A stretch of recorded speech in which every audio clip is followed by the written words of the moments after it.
Ukrainian troops moving towards Russia as incursion advances. They are gaining more ground more than a week into what was their surprise attack. This video, just into CNN, appears to show more Ukrainian forces ramping up in Ukraine's Sumy region. One of the things that's also worth pointing out, Becky, you just showed us that video of the Ukrainians amassing on the border in the Sumy region. They apparently managed to do that completely in secret. Even Ukraine's allies seem to have had absolutely no clue that this was happening. They took their allies by surprise, obviously took the Russians by surprise as well. Now, one of the things that we are indeed hearing from the Ukrainians is that they're... Ukraine is probably doing this to distract from the bad condition on the Donbass front, but as an Osan and the Ukrainian American who follows this conflict closely, I have shot on Friday and a little pride to see them bring the chaos to Russia. The Emperor Putin has no clothes. Like, I don't know what they seek to achieve here, because like they can't permanently annex it, right? Like they don't have the logistics. They don't have like the capacity to like consistently bring in additional supplies necessary to annex it. So I don't get it. Unless they like successfully divert forces. No, it's about trading the land back in a negotiation deal. No, I get that, but you have to keep it for that to happen. It definitely applies a lot of pressure, I think, to Putin. Like it is a massive you, because like Putin is a strong man. Like making Russia feel the burden of the war further is obviously going to harm him. It's going to humiliate him, but that also kind of leads to like him behaving in an irrational manner, whether it be like nuclear power plants lighting on fire or whatever. This large salient seems more of an opportunity that came from trying to get more negotiating leverage on the front. I think so, but I don't know if you can, what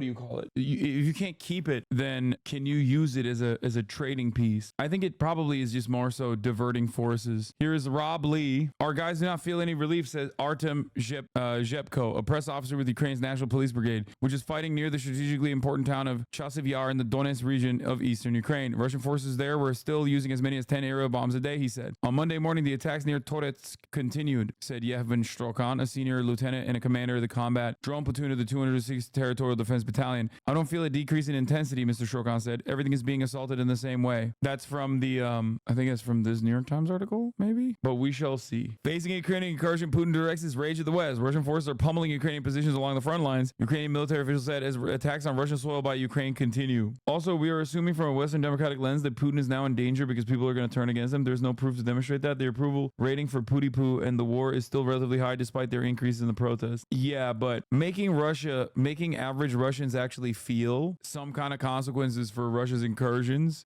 in this regard, while also simultaneously weakening Putin in the eyes of Russians when they see him as an authoritarian strongman who's going to bring back like, you know, USSR territory and might to Russia is probably going to create additional stress points against Putin that he doesn't like, that he has to deal with ultimately. Like I said, though, I don't know how long they can keep this incursion going. But let's see what CNN has to say. Forces, they say, are pushing on and are trying to gain more ground. Here's what we're learning.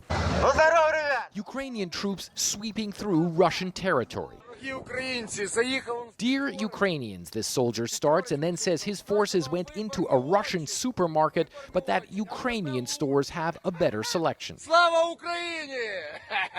Videos released of several areas inside Russia showing Ukraine soldiers taking down Russian flags and raising Ukraine's. And while the Kremlin claims its forces have held up Ukraine's advances in some areas, posting videos of bombed out alleged Ukrainian vehicles, the numbers the Kremlin... Could it no longer reduce support for Ukraine in the West as they're no longer just defending their own land? I don't think people give a shit about that much. I think the only thing that people care about in terms of Ukraine is like how it affects their gas prices. Like defense contractors care about offloading their shitty weapons that they haven't been using, that have just been, you know, collecting dust in their warehouses, and then making a pretty penny off of it. And that's the reason why they want to continue it. American State Department officials are interested in, you know, hurting Russia as much as possible, undermining a foreign adversary's military prowess to the best of their ability without using a single active duty service member, like putting them in harm's way. And the average citizen just simply cares about like gas prices and how expensive it is to like heat their homes. So like once winter comes around, that's when like pressure mounts. The thing is, these guys that are selling like chips and shit, Turkey directly selling it to Russia, or Western allies directly selling not to Russia but to Kazakhstan and then selling to Russia, and everybody utilizing India as a mediator for oil and gas, has only raised the prices of certain things, but ultimately has not like changed trade all that dramatically. You know what I mean? Does admit are staggering. Almost 30 villages under Ukrainian control, more than 120,000 Russian civilians evacuated in the I hate when you say it like that because it's like you're implying we shouldn't do it. I mean, there is a way to do it, and the best way to have conducted it was to either, and I don't know, I'm not like a military expert at all, but it seems like one of the best things you could have done was immediately beef up Ukrainian defenses, or come to some sort of detente, some sort of conclusion with Vladimir Putin when he was doing military exercises on the border. If you took his threat seriously, I certainly didn't, very famously, and reinforced the Minsk protocols a third time. But if that wasn't going to happen, then do weapons transfers, and then when Ukraine actually had the upper hand, the leverage after the failed supposed special military operation, failure, before Russia blitzkrieged all the way over to the Dnieper River, in the territories that it pummeled into the ground and then now has permanently annexed, you could have had a ceasefire negotiation that Zelensky has actually put forward that I thought was a decent ceasefire proposal that would push certain aspects of the conversation down a couple years. That was the best point of leverage that Ukraine had. Since then, they've lost a lot of that leverage, and Russia just took over 20% of Ukrainian territory and just sat on it and mined the out of it, and have hardened their positions ever since. And they just keep trying to take over additional higher land every now and then that is serving as a defensive position against the front lines that Russia has pushed inside of Ukrainian territory. You know what I mean? Kursk region alone, and more under evacuation orders in Belgorod region to the south. Russian President Vladimir Putin irate, vowing to respond while ripping into Ukraine and its Western allies. It appears that the enemy, with the help of its Western masters, is fulfilling their will, and the West is fighting us with the hands of the Ukrainians. So, it looks like the enemy is seeking to improve its negotiating position for the future. The enemy will certainly receive a worthy response, and all our objectives will undoubtedly be achieved. All this as Russia and Ukraine blame each other for what appears to be a major fire at the Zaporizhzhia nuclear plant in southern Ukraine, an area under Russian control. So far, no increased radiation levels have been detected. Kiev has published little information about its offensive into Russian territory, but Ukraine's president justifying the incursion. From the beginning of this summer, and only from the Kursk region, our Sumy region suffered all. I mean, there is something very ironic and rather funny about, like, more war is not funny. It's obviously awful, but like, there is something a little ridiculous about Vladimir Putin being like, how could they do this to us? Like, come on, dude. Like, that's insane. That's an insane thing to ask. I mean, you got Almost 2,000 strikes. Artillery, mortars, drones. We also monitor every missile strike, and each such strike deserves a fair response. It's just like, it also is so Israel, dude. Holy shit. That conversation that Vladimir Putin had with Tucker Carlson, more like a glaze sesh, will live in my mind permanently, because I after that, my understanding of the equation changed so dramatically, where like I saw it with my own two eyes that he just was like, why can't I be your Israel? America, I would love to be your Israel. Why won't you let me be your Israel? Like, he literally said, we're a capitalist nation too. We're not socialist anymore. We're not communist anymore. We're a fucking capitalist nation. Why can't we be your Israel, please? And it seems Ukraine's response is not over yet, even as Moscow scrambles to prevent further loss of territory. And that's actually something, Becky, that we've been monitoring as well. The Russians obviously saying that they're pulling additional units. Putin isn't good, but Ukrainians are Nazis universally, so I'd rather support Russia. Come on, dog. That's insane. Bro, your brain is broken by like, I don't know if you read too many Associated Press reports where they just only seem to have dudes with like black sun tattoos and shit prominently displayed. But no, the entirety of Ukraine is not Nazi. That's insane. Yeah, look, the denazification argument was insanely stupid. Not only because obviously there's nationalism issues within Russia as the Russian forces as well, and also more importantly, there is no denazification. Like, you don't invade a country to be like, we're gonna denazify the country. If you invade a country, you Nazify the country. Those guys are now the best heroes. Like, dudes who would have normally fought against those football hooligans and fascists and whatnot are now looking to them and going, okay, well, you're defending me against the bombs blowing up in my head. I love you now. There is no denazification. Yeah, it's like de-Hamasification. It's so stupid. Once you bomb every building block, every city block, all of a sudden, once you start treating everyone like they're Azov battalion or whatever, then everyone is functionally Azov battalion. It also ends up, and this is like another thing that I've said so much. How come when Vietnam got invaded, it became less Nazi and more communist then? Great question. It's because America, the invading forces, aligned with the Nazis. There was also obviously a counterbalance to that sort of thing back then that no longer exists. Ideological counterbalance and also foreign intervention that used to exist back then that no longer exists. Good question though. Vietnam was never Nazi? No, like there were fascists in Vietnam. There were. The Southern Vietnamese government was doing fascist shit nonstop. It's into that area trying to hold the Ukrainians up. They've also posted video on all of their social media channels really of planes from the Russian Federation allegedly bombing Ukrainian positions, Ukrainian vehicles allegedly getting destroyed. But the fact of the matter is that the Russians are indeed asking citizens in regions that are further and further east towards the city, of course, to evacuate those areas, which could be an indication that the Ukrainians are indeed still moving forward. Becky. It's good to have you, Fred. Thank you. Joining us now is Shashank Joshi, who's the defence editor at The Economist, and it's extremely good to have you. Your analysis and insight so important on a day like today. Ukraine's top military commander has said his forces command 1,000 square kilometres of Russia's Kursk region. About 10,000 Ukrainian troops, as we understand it, have crossed into Russia.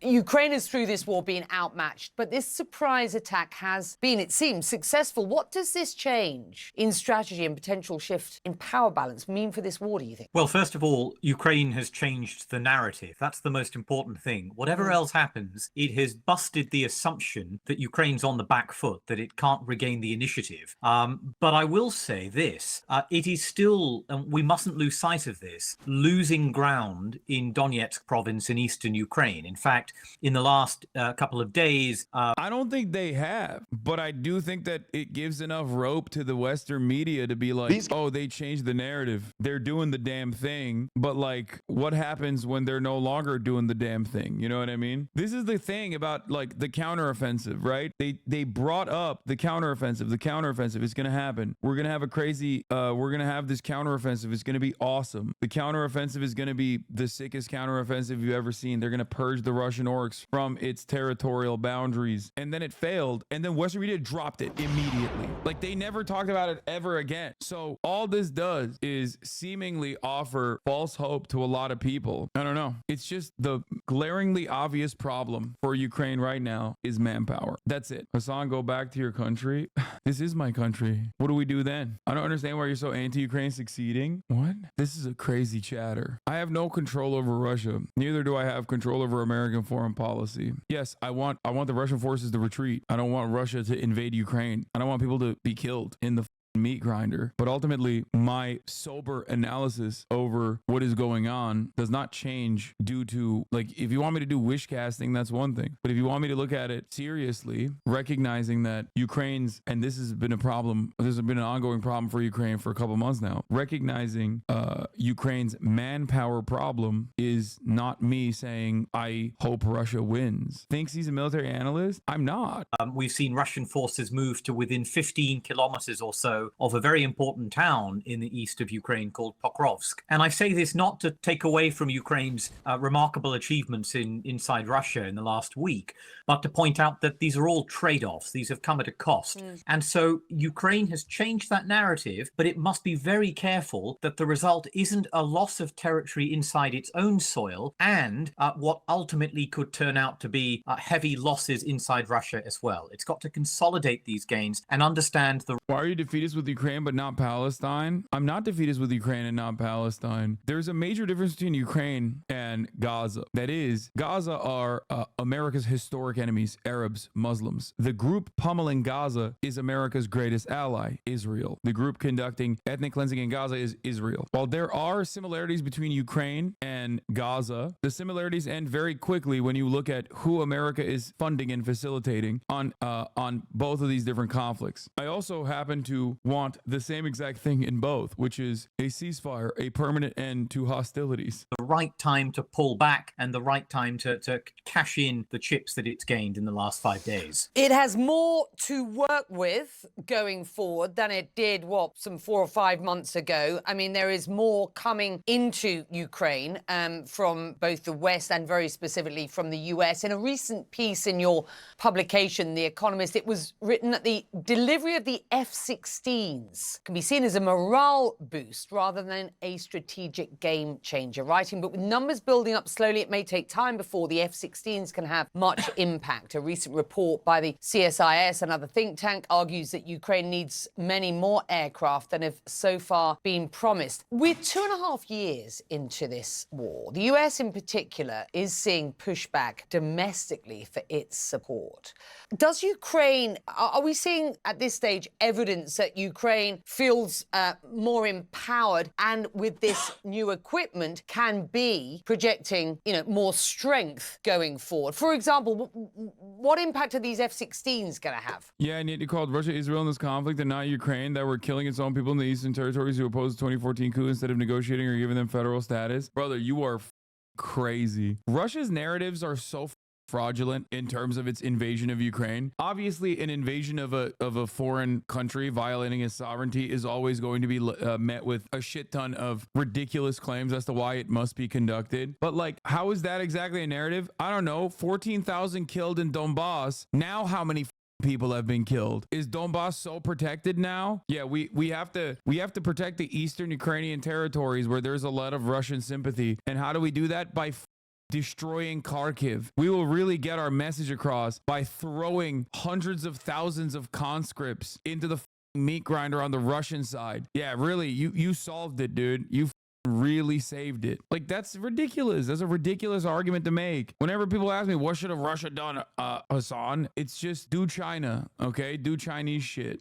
Liberation as cause? Come on, dude. You are not liberating. Then that's like saying Ukraine was liberating its own territory by bombing it. How come only Russia gets to liberate the territory by bombing it and killing people? But when Ukraine is bombing it, you're like, well, that was bad and wrong. But when Russia is bombing the same exact territory and mining it into oblivion, then it's liberation. That's crazy. I don't think this is even remotely defensible. And that's why I've always made the difference. I've always talked about the difference between Crimea and other parts, which is something that a lot of pro-Ukrainian chatters despise me over and will say that I am a supporter of Russian invasion of Ukraine. New entry into the HasanAbi doctrine, do China. That's what I mean. Yeah. Becky, I think you answered that at the beginning correctly by pointing out that these will have limited impact.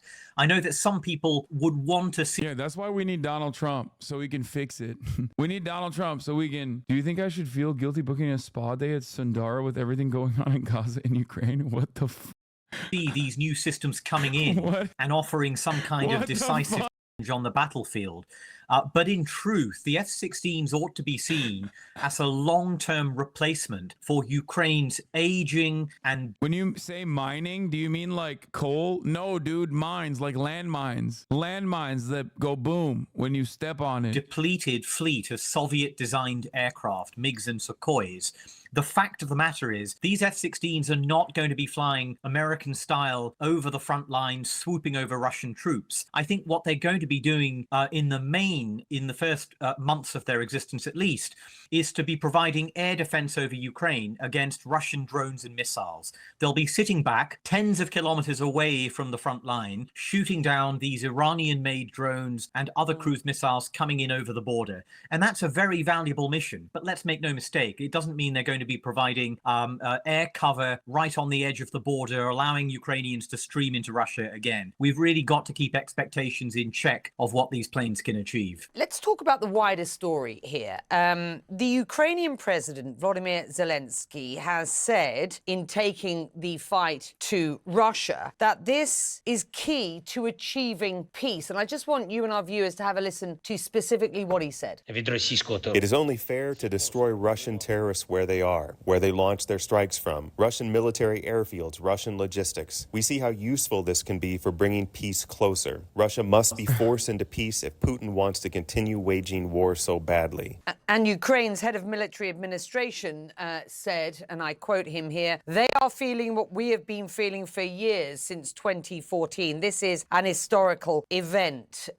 Is this about forcing Putin's hand, getting him to a negotiating table to broker peace on Kyiv's terms rather than on Putin's terms at this point? What's your sense here? Well, Ukraine, like all of us, is watching the American elections, and it realizes there is a chance that a Trump presidency, if that is what occurs, is more likely to cut Ukrainian aid off and to force Kiev into a deal that the Ukrainian government would view as highly unfavorable. And so you could see this kind of operation as a way of preempting some of that and saying that, first of all, Ukraine still has options, and second of all, that simply freezing the lines as they are is not an acceptable solution because, look, Ukraine is in charge of Russian soil as well. So this is, I think, absolutely a way for Ukraine to say it can strengthen its hand in any talks that occur. Yeah, look, all I'm going to say is this. My suspicion is once Lebanese forces, Hezbollah and the IRGC and Hamas retaliate against Israel, a country in the region that is routinely violating other nations' sovereignty, America will back them in the same tone and with the same feverish pitch as Ukraine doing a, counter invasion after being invaded. Of course, because we are obviously not hypocritical. We would never, ever assume the exact opposite stance on both of these issues, Ukraine has a manpower problem. The war has dragged on for more than 2 years now. Ukraine has lost, by its count, tens of thousands of soldiers, though Western intelligence suspects that's an undercount. Ukraine has had to tighten its conscription. Like, the thing I don't understand is, you said no, they could ideally hit, then immediately pull out, because you are correct. They wouldn't be able to hold it. They won't be able to hold it logistically. It's impossible. But what I don't understand is, why don't they just use American rockets from afar to just blow up areas of Russia if they want to do such a thing? Because considering that their biggest weakness is manpower, it doesn't make any sense that they would sacrifice manpower. They're not allowed. I might be wrong, but I thought America authorized American weapons being, they've been striking inside of Russian territory already. No, America definitely allowed it. They rescinded it only near the border deep in Russia. I mean, this is also not deep in Russia. This is also a border town. They might have opened it up to specific oblasts or specific areas and not the entirety, obviously, but they're allowed to shoot in the border regions but not deep strikes, so what they're doing is fine. They attack Moscow, lol. What do you mean? Or are you talking about drone strikes here and there, minor acts of terrorism? That's definitely not the same. What I'm talking about is American missile systems. That's very different than a drone strike here and there. You can very easily say, oh, those drone strikes, it's nothing, it's not a big deal, whatever, we didn't do that. Yeah, sometimes they can even say, oh, it's actually anti-Putin Russian nationals that are responsible for it or whatever. But as far as blowing shit up with American missiles, drafting younger men and increasing penalties for draft dodgers. But then a development we haven't seen before. For the first time since the Russian invasion, the Ukrainian military is launching a large-scale assault inside Russia. There is a state of emergency in place in the region. I say let them rain the terror on the Russian population the Russian armies dropped on the Ukrainians. Too bad, so sad. Bro, that's crazy. The goal is less war, not more. What the are you saying? Like, I understand the anger and frustration that people have, but the same principle holds for Israel too. Like, it's the same exact principle for Israel as it is for Russia versus Ukraine. The goal is to avoid further casualties, just like your goal should be to avoid the top of the hour ad break.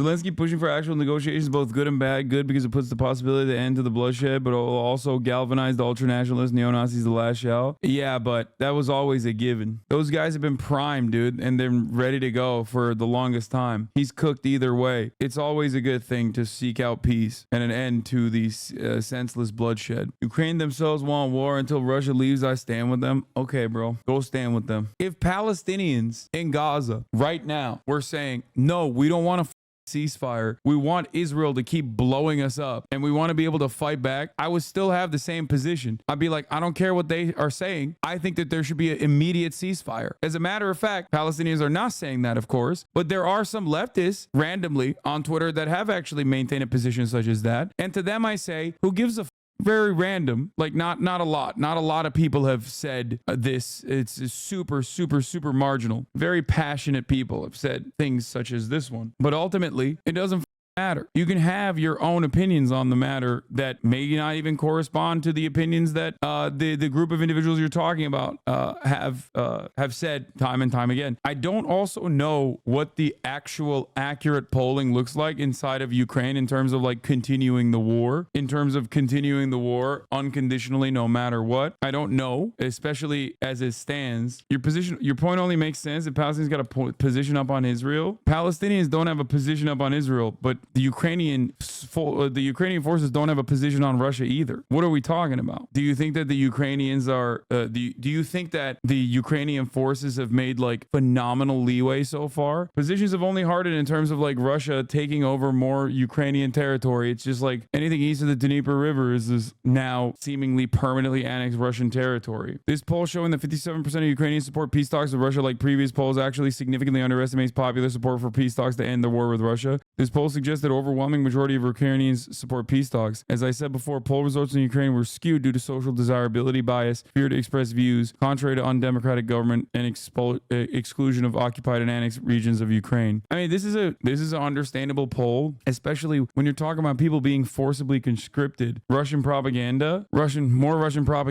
As war gets bleaker, more Ukrainians appear open to a peace deal. Most Ukrainians still oppose ceding any territory to Russia, but a poll and recent remarks by the country's leaders highlight a palpable shift in the conversation around peace talks. Yes, if I asked Twitter or Reddit what their opinion is, I'm certain that they would have a much more aggressive stance because they're not the ones dying. They're not the ones who are at risk of being forcibly conscripted. Their family members are not the ones who are at risk of like Russian bombing campaigns because they're not in Ukraine. They're defending their homeland, something you know nothing of. I doubt they do under any circumstance. They're defending their homeland. Bro, what are you talking about? This is a New York Times article on the polling that I'm showing you right here. 57% of Ukrainians support peace talks with Russia. Like what? In mid-July, a survey by Ukrainian independent media outlet ZN-UA found about 44% of Ukrainian civilians favor starting official talks with Russia. On July 23rd, the Kyiv International Institute of Sociology released a poll showing that nearly a third of Ukrainians would agree to cede some territory to Russia to end the war. That's more than 3 times as many as the year before. He's right, and you know what? The Palestinians are, with good reason, defending their land, and the same goes for Ukraine. Why are you being hypocritical about it? Bro, I genuinely don't understand what you're saying. We saw images of Ukrainians being forcibly conscripted. When that happens, because they're running out of manpower, there's only so much war that you can continue fighting, even if your cause is just. And with Ukrainians, their cause is just. Ultimately, we're talking about a ceasefire. You are aware that Russia could just go back to Russia? I am, and I wish they would, but I don't think Vladimir Putin gives a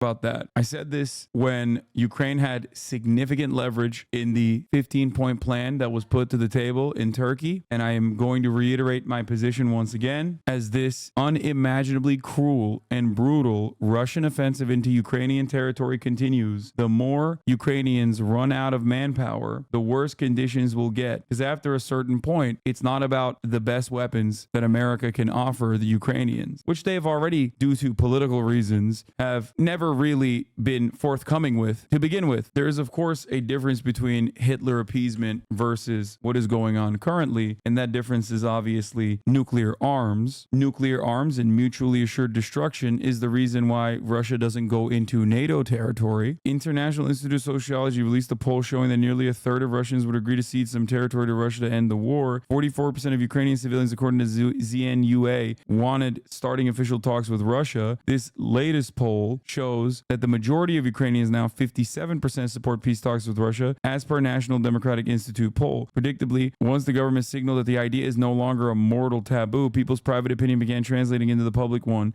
This is a bad take, Hasan. Okay, we'll see. I think that this number will continue growing in Ukraine. 57% of support peace talks, not conceding land. That's good. I'm not saying that they should concede land. It's good. It wasn't 57% before. It's 57% of Ukrainians that want it, that now are open to peace talks with Russia. Like, I'm not giving you a take. I'm just showing you what they're saying. And those numbers are only going to continue increasing. Doesn't matter. Putin are going to relaunch the war after a few years. Okay, then you're back to square one. In the 15-point peace ceasefire negotiations that Zelensky had put together alongside Russia in Antalya, I believe, one thing that he did that I thought was very smart was pushing the Crimea question back 15 years to hold a referendum later down the line on what to do with Crimea. That is a very effective way of neutralizing the Crimea argument and still getting a ceasefire conversation going. It was a very effective way of getting the Ukrainian population on board as well. But the reasoning for why the majority opinion is shifting, and more importantly, more significantly, with Zelensky saying he's open to peace talks or open to some kind of amicable solution. I heard these same arguments from Shadows 2 years ago. I know, which was crazy because I was right then when I said that the ceasefire negotiations put on the table was a good idea. These positions have hardened at this point. Positions like Russian positions inside of Ukraine have hardened. They've mined a shit ton of territory. Battle lines have not changed all too significantly, moving an inch here and there, while simultaneously Ukraine and Russian soldiers too, but Ukraine especially, are running out of manpower. Why is chat so annoying when Russia-Ukraine is brought up? Can you explain? I wasn't in here. Because I don't know. I don't want to get into it. I don't want to relitigate old shit because his take is bad. Putin's political hold on Russia is deteriorating. Put pressure on him and Russia can change. Yeah, you're right. Why not let Israel get everything they want to get a ceasefire? Great question. The three-phase ceasefire negotiation is literally just to get a ceasefire. What Israel wants to do is continue bombing. If Israel was like, hey, you're right, we will do the three-phase ceasefire, then that's great. Israel, on the other hand, because they have unlimited support from the United States of America, don't even want a ceasefire. They just want to say that they want a ceasefire, but they actually don't want a ceasefire. They openly communicate their desire to not have a ceasefire at all. I don't know why people just go, Putin's political hold on Russia is deteriorating, putting pressure. Great. I have been a firm, committed believer in this reality, in this narrative for a very long time. It's just seemingly not true. And I also know this from my own personal experience in Turkey. We've had this same exact, then let Ukraine counterattack. I don't have an issue with the Ukrainian counterattack. I never said it was a, then let Ukraine counterattack. Did you see me say, hey, wow, that's really up. I can't believe they're, how unconscionable, how up. I can't believe they're counterattacking. No, I just don't know how you don't want them in Russian territory. No. Are you listening to the words that are coming out of my mouth, or are you hallucinating my positions? I said, I do not know the tactical efficiency of this Russian incursion of like going into Russia. I even made a joke about annexing it by holding a shambolic election. Does it appear to you like I am saying like, oh my God, I can't believe they're counterattacking? I missed a bit of the stream. Okay, apologies. I mean, no offense. Why are you so gung-ho then? Put pressure on Putin is literally the same energy as, why don't you tell Hamas to release the hostages, bro? The f are we talking about? You have no way of communicating your desires to Hamas in this situation. Although the dynamic is dramatically different. I'm not making a moral equivalence between Hamas or Russia and Russia. Make no mistake. But it's the same as like, why don't you go and protest the Trump rallies? Why don't you go tell Hamas to release the hostages? It's like, this is not how this works. You know what I mean? This is leverage. Why the would they give up their leverage? Ukraine invading Russia is the leverage here. We'll see. I'm saying I don't know if it's an effective strategy or not. I don't have, I'm not going to sit here and be like, wow, how immoral that Ukraine invaded Russia. That would be a laughable notion and utterly hypocritical. I'm simply stating that there is more of an appetite in Ukraine, it seems, for a ceasefire conversation to take place with Russia than previous months and previous years. The reason why I see that is because I've reported on this matter. Ukraine is running out of manpower. And as it runs out of manpower and it starts trying to conscript people back into the fight, whether they are in Kyiv or whether talking about like possible removal of Ukrainian military-aged men from Poland and other places that they've actually gone to and they understandably escaped after the Russian invasion, you're getting to a point where it's like unmanageable and deeply unpopular. I love it when experts don't know why Ukraine is invading Russia, but chatters are absolutely certain. I mean, it makes sense. Like, it makes sense that they want to have some kind of leveraging position. So that's not like an unfair suspicion to have. That's not unfair speculation. Like, I don't think it's like I don't think it's out there to say like, yeah, they just want some kind of bargaining chip. I don't think that they're going to be able to permanently occupy it though. That's the other problem. I'm part Ukrainian and Native American, and this topic is near to my heart, and you always seem against Ukraine. If I was against Ukraine, I would be making pro-Russian arguments such as Russia has a right to hold Ukraine. Ukraine is actually the Ukraine for the longest time because it means the border isn't the border of Russia, or any number of different like weird Duginist, ultra-nationalist narratives. There are plenty of people who do such things. I could be easily pushing Z, as a matter of fact. I could be one of those like MAGA communist style people. That's not what I'm saying at all. My bias is towards peace, as it is the case in Gaza, as it is the case in Ukraine. You got to make it simple sometimes, Hasan. Tell people what you wish would happen, pie in the sky style, so they know your stance. Yes, I wish that Russia would have never invaded Ukraine. I wish that Russia would,